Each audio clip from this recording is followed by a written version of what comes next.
Welcome to the Tech Egg. Don't get scrambled. Enjoy the video. Measure and gather ingredients first so the bake moves smoothly. Use 1 cup rolled oats, 1/2 cup brown sugar, 1/4 cup softened butter, and 1 large egg. Add 1/2 teaspoon baking powder, 1/4 teaspoon salt, and 1 teaspoon vanilla for lift and flavor.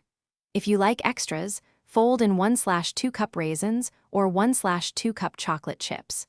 Preheat the oven to 350 degrees F while you mix. Line a baking sheet with parchment or lightly grease to prevent sticking. Cream the 1/4 cup butter with 1/2 cup brown sugar until smooth, then beat in 1 egg and 1 teaspoon vanilla.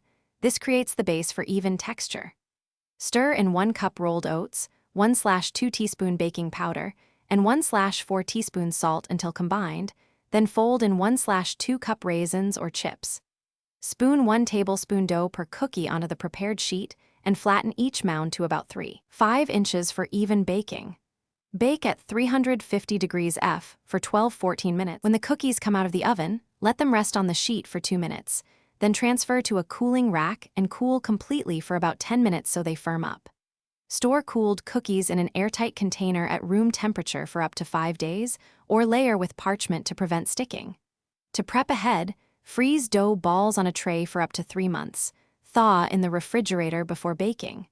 For a chewier result, swap 1/4 cup brown sugar for 2 tablespoons molasses or 1/4 cup honey and enjoy.